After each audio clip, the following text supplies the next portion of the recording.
Hello, hello. This is the My Artifact episode number 1125.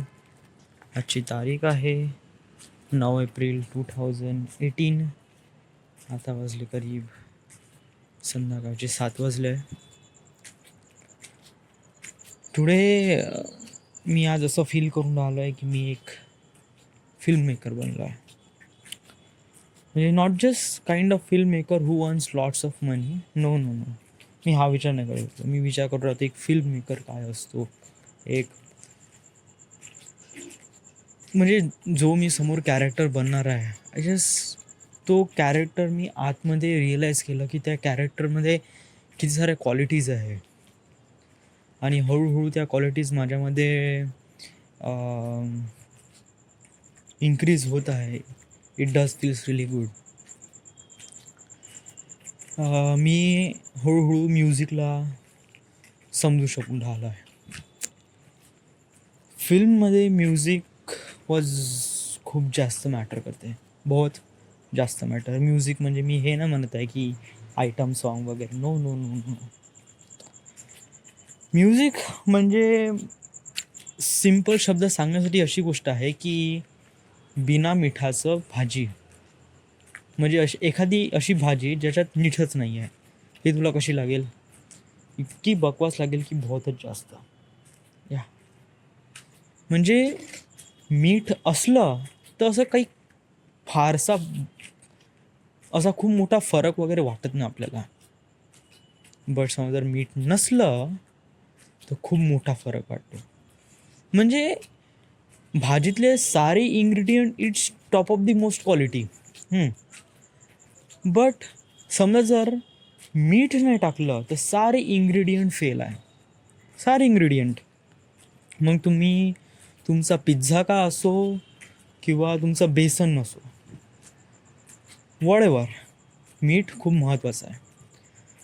आपल्या मूवीमध्ये पण म्युझिक अशाच प्रमाणे काम करते. समजा जर एक डेमो उदाहरण द्यायचं म्हणलं तर असं कर, यूट्यूबवर जा आणि एखादी सीन पहा विदाऊट म्युझिकवाला. सो जेव्हा तो आपण सीन बघतो ना, it just look like really pathetic. या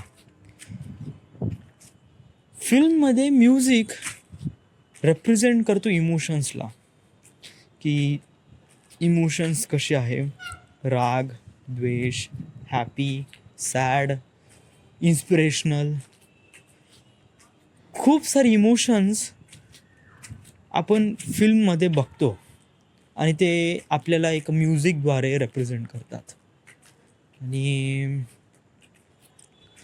इट वॉज रिअली ग्रेट. म्हणजे हे इतकं माहोल असतं ना की वाव. आज मी काय केलं की हान्स झिमर एक म्युझिक डिरेक्टर आहे हॉलिवूड फिल्म मेकिंगचा, तो त्याचेच गाणे ऐकून राहिलो मी. सांगू इथे सर्वात वियर्ड गोष्ट कोणती आहे? आता मला कॉल आला होता त्यामुळे हे पॉज झालं आहे. म्युच्युअल फंडवाल्याचा फोन होता. ते कसं इन्व्हेस्ट करण्यासाठी 10 कॉल करून राहिले, तुम्ही इन्व्हेस्ट करा, इन्व्हेस्ट करा. आय नो की mutual fund is really good for me, but right now नाही का आपण समजा जर पैसे इन्व्हेस्ट करून राहिलो ना तर अशा व्यक्तीवर भरोसा करून ठेवतो की तो व्यक्ती एक हे आहे, म्हणजे इम्पॉर्टंट व्यक्ती आहे. आता हे पॉलिसी बाजारचं एक कोणीतरी कॉल सेंटर आहे आणि त्या कॉल सेंटरमधून मला त्यांचे फोन येऊन राहिले की तुम्ही इन्व्हेस्ट करा, म्युच्युअल फंडमध्ये इन्व्हेस्ट करा, म्युच्युअल फंडमध्ये इन्व्हेस्ट करा. हो, मला माहीत आहे आणि मला करायचं पण आहे म्युच्युअल फंडमध्ये इन्व्हेस्ट. या बट तुम्ही थोडंसं प्रॉपरली एक्सप्लेन तर करा. म्हणजे हे लोक नाही का, म्हणजे म्हणजे ॲक्च्युली मी काल त्यांच्यासोबत बोललो ना, तर ती मुलगी, ती बाई आहे ना, कंटिन्यू इंग्लिशमध्ये बोलत आहे. समजा जर आपल्याला व्यवहार करायचा असेल ना, कोण्या दुसऱ्या व्यक्तीचं मन जितायचं असेल ना, तर भाऊ कसं आहे की इंग्लिशद्वारे इम्प्रेस तर होऊ शकतो, बट त्याचा विश्वास नाही बसत.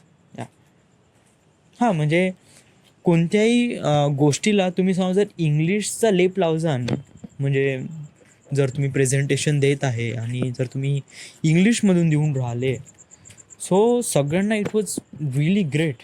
म्हणजे बापरे, काय व्यक्ती आहे राव, मस्त इंग्लिशमध्ये इंटरव्ह्यू देऊन राहिला इंग्लिशमध्ये. It was really great. तू कधी कोणाला असं बघितलं दुकानदाराला की तो दुकानदार इंग्लिशमध्ये तुला पैसे मागून राहिला आहे? नाही ना. तो त्याच्या नेटिव्ह लँग्वेजमध्ये किंवा तुमच्या ज्या नेटिव्ह लँग्वेजमध्ये बोलतो या, आणि ते हक्काचे पैसे नाही बरं. ही जस्ट लाईक फोर्सफुली द्या ना पैसे, द्या ना पैसे. हां, तर ते इंग्लिशमध्ये मागतो का आपण? नाही, आपण आपल्या नेटिव्ह लँग्वेजमध्ये. कसं आहे की त्यांनी थोडं शिकायला पाहिजे का दुसरा व्यक्ती समजा जर मराठी किंवा हिंदीमध्ये बोलण्याचा प्रयत्न करत आहे, तो अशा वेळेस आपली इंग्लिश सोडून त्या व्यक्तीसोबत थोडंसं त्याच्या नेटिव्ह लँग्वेजमध्ये बोलायला पाहिजे. त्यामुळे दुसरा व्यक्ती इम्प्रेस होतो. आणि त्यामुळे दुसऱ्या व्यक्तीचा विश्वास आपल्यावर लागतो. समजा जर असं न करता तुम्ही समजा जर इंग्लिश फेकून राहिली, तर ती व्यक्ती नाही का ज्याला तुम्ही कन्व्हिन्स करून राहिले, ती व्यक्तीला असं वाटते की तुम्ही कोणतीतरी दुसरीच व्यक्ती आहात आणि तुम्ही इंग्लिशमध्ये बोलत आहे, त्यामुळे त्या व्यक्तीचा विश्वासच नाही बसत. आणि म्युच्युअल फंड इन्व्हेस्टमेंटमध्ये तर अरे बाप, अशा वेळेस माहीत नाही त्यांचे सुपरवायझर का करतात राव.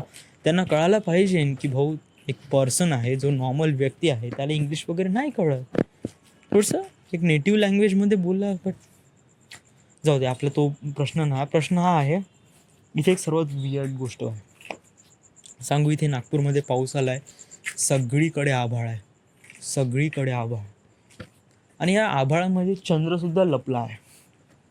चंद्र काय, अरे या शहरातले लाईटसुद्धा लपलेले आहे. तुला का सांगतो, लाईट म्हणजे एवढे धुकं आहे इथे. धुकं एवढे नाही म्हणजे जस्ट लाईक दिसते म्हणा, बट वरती आभाळ आकाशात बघितलं ना की नुसतं आभाळ आहे. बट या आभाळामध्ये नाही का एक चांदणी खूप ब्राईट प्रकाश सोडून राहिला आहे, खूपच ब्राईट प्रकाश. आणि हाऊ इज दॅट, म्हणजे कुठेतरी एक्सप्लोजन झालं आहे. आणि ते एक्सप्लोजन खूप मोठं आहे, त्यामुळे ते इथपर्यंत येऊन राहिलं आहे. जस्ट लाईक हां, तर तू फिल्म मेकरबद्दल बोलत होता. काही नाही, आज मी हान्स झिमरचे गाणे ऐकले आणि it does feels really good. मला दुसऱ्याच स्टेटमध्ये घेऊन गेले हे, आणि इट डज रिअली नाईस. या बोलायचं तर खूप काही आहे, बट माझ्यापर्यंत शब्द नाही येऊन राहिले की मी बोलू काय आणि काय कसं करू. बट राईट ना मला एवढं माहीत आहे की I am just feeling really good, आणि it just feels like I am part of something in future was really great. मी एक समोर फिल्म मेकर बनणार याचा कॉन्फिडन्स मला होताच, पण याच्यासोबत येणाऱ्या या क्वालिटीजवरून मला असं रेप्रेझेंट होऊन राहिलं की मी एक नॉर्मल व्यक्ती तर बिलकुलच नाही आहे. मी एक असा व्यक्ती आहे जो म्युझिकला समजू शकत आहे, आणि that's qualities leads to me की मी एक फिल्म मेकर आहे. या आणि नॉट जस्ट दॅट की मी खूप सारे पैसे कमवून राहिलो आहे, इट जस्ट नॉट ना. मी असा विचार नाही करत. मी हा विचार करतो की समोर जाऊन माझ्यामध्ये कोणती क्वालिटीज येईन आणि मी त्या क्वालिटीजला कशाप्रमाणे ऑपरेट करीन. आणि हेच सर्वात इम्पॉर्टंट गोष्ट आहे, कारण एक फिल्म मेकरची क्वालिटी काय असते समजा जर ही गोष्ट आपल्याला कळली तर आपण एक एक्सपर्ट म्हणू शकतो.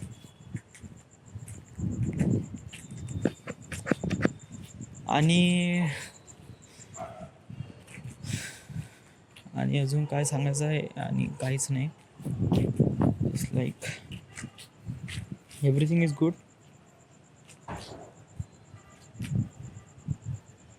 कोणीतरी मेसेज केला बादलनी.